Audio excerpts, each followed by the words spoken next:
This is how O'Malley sets up his knees.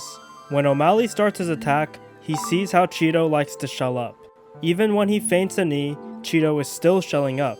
Sean follows with a cross to get Cheeto to cover up and notices how he dips down, and then he follows with a devastating knee.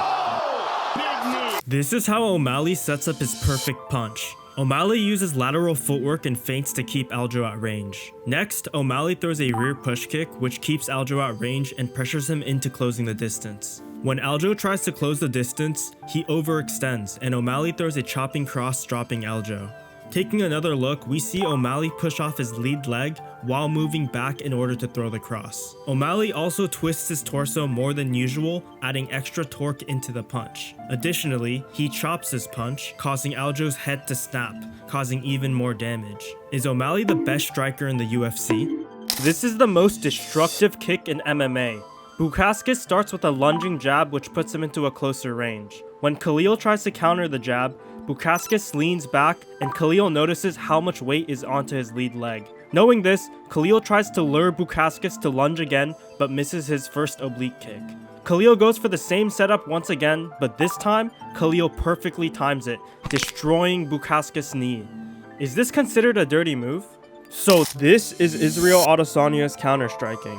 Whittaker starts with a blitz and Adesanya moves back, making his reads. He sees that Whittaker keeps his guard low while blitzing. When Whittaker blitzes him again, Adesanya throws a check left hook, slips the right hand, and returns with a right hook dropping him. Whittaker is saved by the bell. Next, Adesanya attempts the same counter off the blitz, but Whittaker is prepared by keeping his guard up. Knowing this, when Whittaker blitzes once again, Izzy throws a left hook and right hook off the blitz, but this time, he falls with another left hook, ending the fight. Whose win over Whittaker was more impressive, Drakus or Izzy? This is how Matt Serra finishes GSP. Matt Serra starts with a jab, and follows with a cross to GSP's body. He continues to invest in the body by throwing the same combo. GSP tries to counter with a left hook, but is unsuccessful. When Matt Serra attacks again, he sees an opening GSP leaves on his lead side. Knowing this, Matt Serra dips down, swats George's rear hand away, and falls with an overhand, rocking GSP.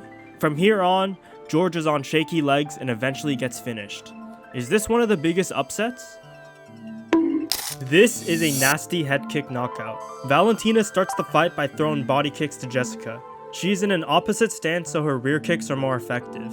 Valentina uses her lead hand to negate the jabs from Jessica and continues to invest in the body.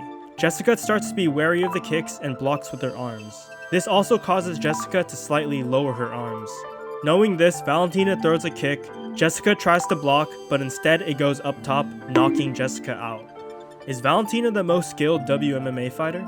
This is how you finish the GOAT. Adriano Moraes, being the longer fighter, wants to use his range against DJ. Moraes constantly moves laterally to avoid getting cut off. When DJ tries to close the distance, Moraes kicks him from range to intercept him. DJ is having a hard time landing on Moraes, so he starts to chase after him. Knowing this, when DJ tries to land a body jab, Moraes throws a flying front kick that barely misses. Next, DJ grabs the leg, but Moraes spins out while throwing a spinning back fist.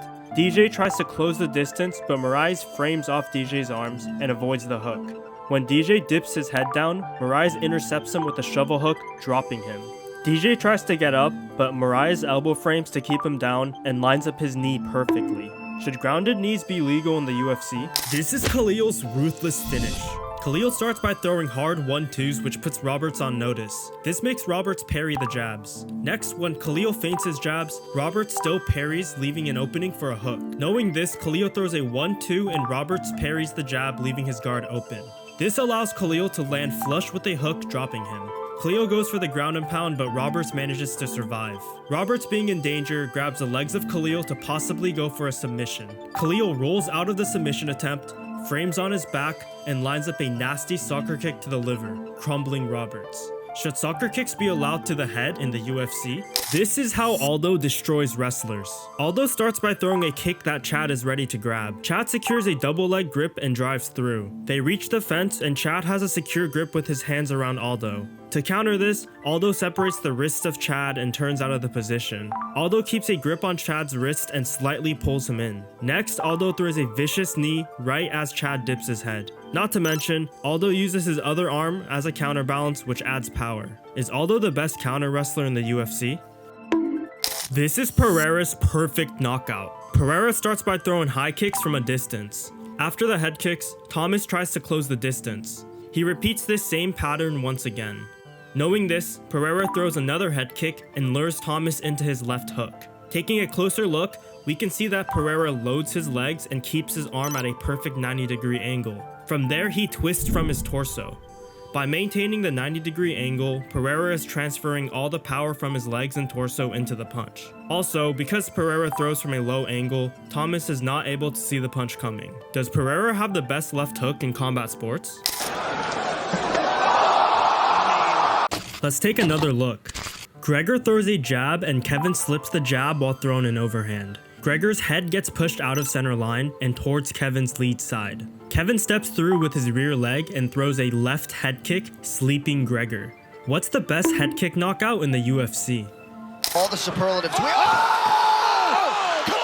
Let's take another look. Usman throws a jab and Masvidal tries to counter with a left hook. Knowing this, Usman goes in with a jab and grabs Masvidal's rear hand. Masvidal tries to counter with a left hook, but Usman pulls Masvidal's hand down and throws a piston-like straight, KOing Masvidal. This is why straight punches beat looping punches. Does anyone else miss Usman as champ? We may never see this move again. DJ has his arms secured around Ray, and he pulls him away from the fence. Next, he suplexes Ray, but mid-air, DJ gets an underhook to isolate the arm. As they fall, DJ secures a grip with both his arms, and also puts his legs over Ray to keep him there. Ray struggles for a while, but DJ eventually finishes the submission. Was it worth trading Demetrius Johnson away? Throws that right hand, comes forward, changes stances, and lands! Did you catch that? This is how elite fighters use their mistakes. When Tawanchai L-steps, he is seen crossing his feet. This is usually a beginner mistake, but Tawanchai uses this mistake to set up Clancy. When Clancy backs Tawanchai up, he uses an L-step to prevent his back from hitting the cage. He once again crosses his feet, but this time, before he uncrosses his feet, he throws a fast head kick which catches Clancy's chin, ending the fight. This technique disrupts timing and throws opponents off. Who are some other fighters who break the rules? He's got to be first. He's got to go in to regain the center up for him to be able to land. Someone more than willing is... This is how Superlek completely battered Takeru's legs. Superlek uses teep, feints, and jabs to keep the distance. He constantly feints, which causes Takeru to constantly react. He pressures with boxing and mixes in feints mid-combos and throws a leg kick when Takeru isn't expecting it. The main reason Superlek is so effective is mostly due to his feints and his timing. He repeats these principles constantly, but they remain effective. Who is the best kicker in combat sports? Let's take another look. Justin throws a leg kick and Khabib gets a hold of Justin. Instead of driving straight, Khabib drives at an angle, which makes it harder to sprawl for Justin. Justin still attempts to sprawl, but his head ends up being too far forward. This allows Khabib to elevate and quickly connect his hands together. From there, Khabib drives his head behind Justin, making him post on one arm. As Justin tries to stand up, Khabib attempts to put his hooks in and gets Justin in a full mount. From there, Khabib traps Justin's arms, puts his legs over the arm, and gets a mounted triangle, putting Justin to sleep. Who's more entertaining to watch, Islam or Khabib? This is prime Tony Ferguson's unorthodox striking. Tony starts with a Superman punch, and to avoid the counter, Tony lands to his right side into an orthodox stance. Tony follows with a long uppercut while constantly shifting his feet. He connects with another uppercut and ends the combo with a kick into a cross. Tony is also the type of guy to throw the same combo twice if the first one doesn't land well. In the 5th round, Tony throws a cross while slipping the jab. He connects with a short right hand, falls with a left hook, and lands an uppercut while slipping the jab. So this is Corey Sandhagen's beautiful display of striking. When Corey throws a jab feint, Marlon responds with a low kick. Taking that into account, Corey once again feints his jab, but this time tries to land a flying knee over the low kick, which barely misses. Corey also displays his footwork by constantly switch hitting and changing angles, which overwhelms Marlon. Corey throws a jab feint into a spinning heel kick, but Marlon assumes it's to the body, so he lowers his hand to block, which causes him to get knocked out. This is Merab's biggest weakness on the feet. When Merab closes distance, he makes a few errors. He tries to land big punches from a kicking distance, which gives his opponents time to make reads. Merab also drops his hands while throwing punches, which leaves his chin wide open for counters. Against O'Malley, Merab has to be better at closing the distance, or else he will be finished. This is the best striker in the world. Chingis begins with a right uppercut through the high guard of Joe. He then throws a right hook into a switch kick and ends up in southpaw. Joe tries to counter with a right cross, but Chingis slips the counter and returns with his own left cross, ending the fight. Against Sammy, Chingis is getting backed up. He notices his back is against the cage, so he throws a left hook and laterally steps to his right. He then throws a cross to distract Sammy while taking a microstep with his right foot, setting up his left high kick. So this is the secret behind Pereira's UFC 300 knockout. Did you ever think it was weird how Pereira knocks out Hill with his pinky?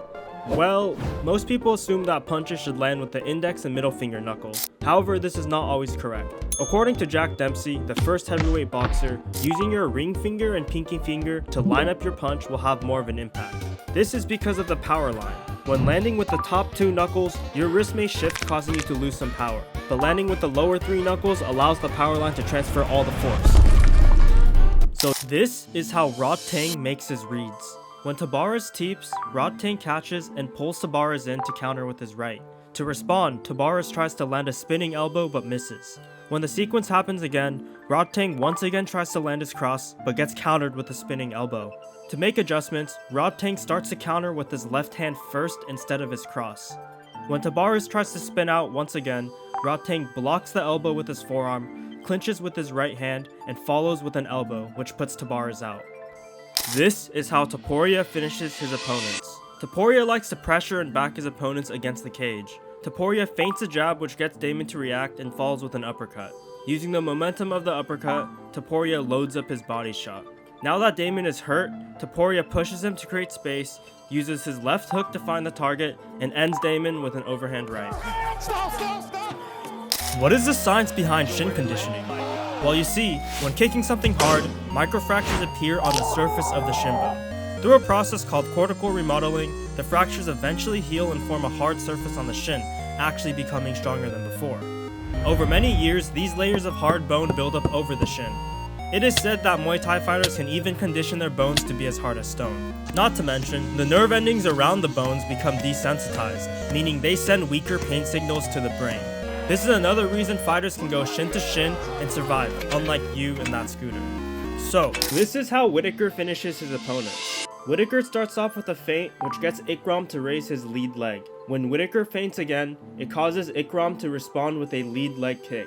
Even when Whittaker commits with a jab, Ikram is still raising his lead leg. Knowing this, Whittaker commits with a hard 1-2 which wobbles Ikram, follows up with a combo, and eventually finds an uppercut opening right through Ikram's guard. Do you think Whittaker will be able to do the same to Khamzat Chimaev? So this is the reason Pereira hits so hard.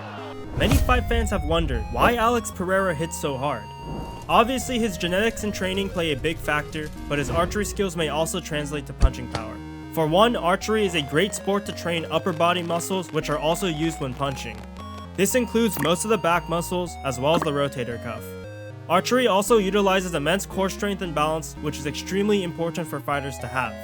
Not to mention, archery also requires focus as well as good vision. Lastly, resistance exercises are known to increase the strength and density of your bones. Years of archery training can also lead to other physical changes such as thickened joints. So this is how McGregor destroys Alvarez. Conor McGregor constantly likes to touch the lead hand of Alvarez, which shuts down his lead side. This also makes Alvarez uncomfortable, so he tries to swat the hand away, but McGregor is persistent. When Alvarez tries to close the distance, McGregor perfectly manages distance and returns with his signature left-hand counter. Throughout the fight, we see a masterclass of baiting, counter-striking, and distance management. In the last sequence, Conor makes Alvarez reach for his punches and finishes him with a precise 4-piece combo. This is TJ's genius mid-fight adjustments. At the end of round 1, TJ ends up square with Cody in the pocket. He gets clipped with an overhand from Cody, barely surviving the round. In the second, when TJ wants to enter the pocket again, TJ creates an angle by shifting away from Cody's power side. Now that he's not right in front of Cody, TJ throws a 1-2-3, clipping Cody with his right hook. Do you think Cody fought emotionally, or was TJ just better?